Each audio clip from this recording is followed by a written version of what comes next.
Welcome to our channel. నేను రమారావి. జీవితం చాలా ఛాలెంజెస్తో కూడుకున్నదండి కదా. మనం పుట్టినప్పుడు ఏదో మనకేమీ తెలియదు, ఏదో పెరుగుతూ ఉంటాం. అమ్మలు పెంచేస్తారు, నాన్నలు చూసేస్తారు.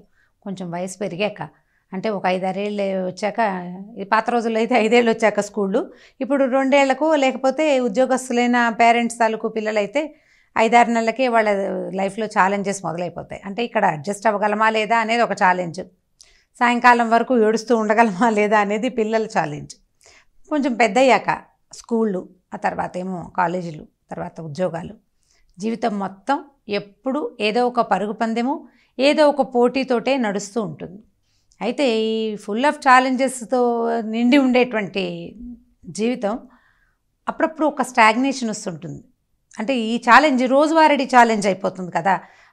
టైంకి మనం ఆఫీస్కి చేరగలమా, టైంకి కాలేజ్కి చేరగలమా లేదా సాయంకాలం ఇంటికి చేరగలమా, పిల్లలు వచ్చే లోపల సరిగా వచ్చేయగలమా, ఇవన్నీ మన రెగ్యులర్ ఛాలెంజెస్ కదా. అయితే ఈ రెగ్యులర్ ఛాలెంజ్ని బీట్ చేయడం సహజంగా న్యాచురల్గా జరిగిపోయేది. అయితే ప్రత్యేకమైన ఛాలెంజెస్ తీసుకోవటం ఎట్లా? ప్రత్యేకమైన ఛాలెంజ్ అంటే చిరంజీవి గారి లాగా 100 రూపాయలు తీసుకెళ్ళి 5 లక్షలు చేయటం అని కాదు. మనం చేయలేము అని అనుకునే పనులని చెయ్యడానికి ప్రయత్నం చేస్తూ ఉంటే మన జీవితం యాక్టివ్గా అవుతుందండి. అంటే జీవితాన్ని యాక్టివ్గా ఉంచుకోవటం అవసరమే కదా. ఇదివరకట్లాగా మనం గుంపులో ఉండటం లేదు, ఒక్కొక్కళ్ళము, ఇద్దరిద్దరము, ముగ్గురమే ఉంటున్నాం. సో 1, 2, 3 ఉండేటప్పుడు ఏదో ఒక టఫ్ టాస్క్ ఉండి దాని మీద పనిచేస్తుంటే కొంచెము బోర్డమ్ తగ్గుతుంది, ధైర్యంగా ఉంటుంది, యాక్టివ్గా ఉంటాం. సో రెగ్యులర్ ఛాలెంజెస్ ఎట్లా తీసుకోవాలి? మనం పొద్దున్నే లేవలేం, కొంచెం లేటుగా లేస్తాం. ప్రయత్నపూర్వకంగా 6ంటికి నేను లేవగలనా లేదా అనేది ఒక ఛాలెంజ్. ఇది మనకు ఉపయోగపడుతుంది కదా. ఒకవేళ మనం 6ంటికే లేస్తే ఇంకొక అరగంట టైం మిగులుతుంది. యోగా చేసుకోవచ్చు, ఎక్సర్సైజ్ చేసుకోవచ్చు, వాకింగ్ చేయొచ్చు, అలవాటు ఉన్న వాళ్ళు ఆయిల్ పుల్లింగ్ కంఫర్టబుల్గా చేసుకోవచ్చు. సో ఇలాంటివి ఏదైనా చేయొచ్చు. ఇలాంటి ఛాలెంజెస్ని తీసుకోవడానికి ప్రయత్నం చేయండి. అన్ని ఏజ్ల వాళ్ళకి పనికొస్తుందండి ఇది. మనం ఏవేవి చేయలేము అనే దాన్ని ముందు ఒక లిస్ట్ క్రియేట్ చేద్దాం. ఎలా? నేను లేట్గా లేవటము,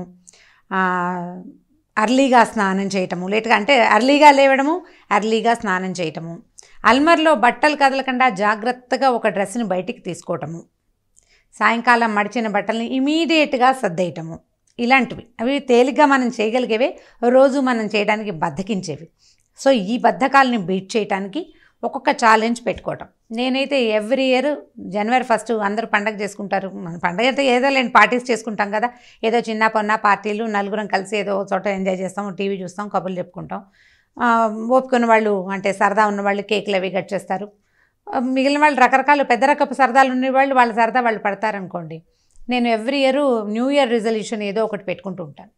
అందరినీ అడుగుతాను, ఏరా ఏంటి ఈసారి న్యూ ఇయర్ రిజల్యూషన్ ఏం తీసుకున్నారు అని. అయితే కొంతమంది చెప్తారు, కొంతమంది ఏమో 1 నెల చేసాం తర్వాత చేయలేకపోయామని చెప్తారు. నేను మ్యాక్సిమం చేయడానికి ట్రై చేస్తానండి. ప్రతిసారి సక్సెస్ అవుతానంటే 80% కనీసం అంత మటుకైనా అవుతాం కదా. సో ఈ ఎవ్రీ ఇయర్ తీసుకునే ఛాలెంజెస్ని ఎవ్రీ మంత్కి ఒక ఛాలెంజ్ చొప్పున తీసుకోవచ్చు. అది కూడా మంచి ప్లాన్. చూడండి, ఈ నెలలో ఇప్పుడు మార్చ్ కదా, సో April 1 అనుకుందాం. April 1న మనం రెగ్యులర్గా చేయలేకపోయి ఇది చేయట్లేదు, దానివల్ల మనకు ఇబ్బంది అవుతుంది అని అనుకుంటున్న లిస్టులో నుంచి ఒక పనిని పైకి తీయండి. ఏప్రిల్ అంతా ట్రై చేయండి దాన్ని చేయటం కోసం. ఏప్రిల్ అయిపోయాక May 1 వస్తుంది, అప్పుడు ఇంకొక కొత్త తీయండి. ఇప్పుడు ఇది తీసిన దాన్ని వదిలేయాలా అంటే వదిలేయకూడదండి. మామూలుగా ఏ పనినైనా మనం 21 సార్లు చేస్తే అది మనకి హ్యాబిట్ అయిపోతుందట, మన బ్రెయిన్ దానికి అలవాటు పడుతుంది. ఇది సైన్స్ ప్రూవ్ చేసిన విషయమే. సో ఈ ఏప్రిల్ నెలంతా బలవంతంగా అయినా ఆ పనిని కనుక రెగ్యులర్గా చేయడానికి ట్రై చేస్తే తర్వాత కనీసం 70% మనం ఆ పని చేయడానికి అలవాటు పడతాం. సో మన రెగ్యులర్ జీవితంలో కొంత క్రమశిక్షణ ఏర్పడుతుంది. సో క్రమశిక్షణ కావాలి అంటే మనకి ఛాలెంజెస్ కావాలి. ఏ ఛాలెంజ్ని ఎవరెవరు తీసుకోగలుగుతారో ఆలోచించి చూడండి. అంటే కొంతమంది ఉంటారు, అంటే నేను కూడా ఆ బంగారు తల్లుల లిస్టులో లేననుకోండి, చక్కగా ఒకటే టైంకి లేవటం, అర్లీగా బాగా 4 o'clockకే లేచేసేయటం, 4-5 రకాల పనులు చేసేయటం, తొందరగా స్నానం చేసేయటం, పొద్దున్నే పూజ చేసేసుకోవటం, ఇవన్నీ చేయగలిగే వాళ్ళకు కూడా కొన్ని చేయలేని టాస్కులు ఉంటాయి. నిద్ర లేవటం టఫ్ టాస్క్ కొంతమందికి, తర్వాత పనులేవో టఫ్ టాస్కులు లేకుండా ఎట్లా ఉంటారు, అందరం మనుషులమే కదా. సో అంత చక్కటి బంగారు తల్లులు కూడా ఫలానా పని మేము ఇది టఫ్ టాస్క్ ఇది చేయడానికి ట్రై చేస్తాము అని కనుక ప్రయత్నం చేస్తే జీవితం లైవ్లీగా ఉంటుందండి, చాలా సరదాగా ఉంటుంది. అంటే మొదటి పెట్టిన రోజునే చెప్పబోకండి, రెండో రోజున మీరు చేయకపోతే మిగిలిన వాళ్ళు మిమ్మల్ని ఎక్కిరించే అవకాశం ఉంటుంది. కాబట్టి ఒక 10 రోజులు కనుక చేసి అప్పుడు 11వ రోజున నేను 10 డేస్ నుంచి చేస్తున్నాను అని మీ ఫ్రెండ్స్కి కానీ ఇంట్లో వాళ్ళకి కానీ చెప్పండి. మొదటి రోజున చెప్పారా, రెండో రోజునే మనం అపహాస్యం పాలైపోతాము. జనాలందరి దృష్టి మన మీదే ఉండటం వల్ల మనం ఆ పని సరిగ్గా చేయలేకపోతాం కూడా. కాబట్టి టఫ్ టాస్కుల్ని, మనం అసలు చేయలేని విషయాల్ని ఛాలెంజెస్గా తీసుకుని చేయడానికి ట్రై చేయండి.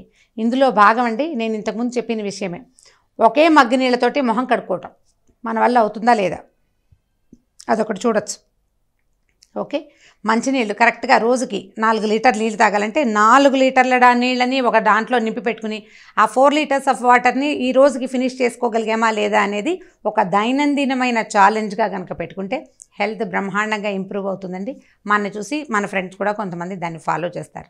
హెల్దీ థింగ్స్ని, బాగా ఉపయోగపడే థింగ్స్ని ఇలాంటి ఛాలెంజెస్ కోసం తీసుకోండి. లైఫ్ని ఛాలెంజింగ్గా తీసుకుంటూ ఉంటే చివరి దాకా, అంటే చాలా పెద్దవాళ్ళం అయ్యేదాకా కూడా మనం ఉత్సాహంగానే ఉంటాం. ఈ వీడియో కనుక మీకు నచ్చినట్లయితే లైక్ చేయండి, షేర్ చేయండి. మరిన్ని వీడియోస్ కోసం సుమన్ టీవీ లైవ్కి సబ్స్క్రైబ్ చేసుకోండి.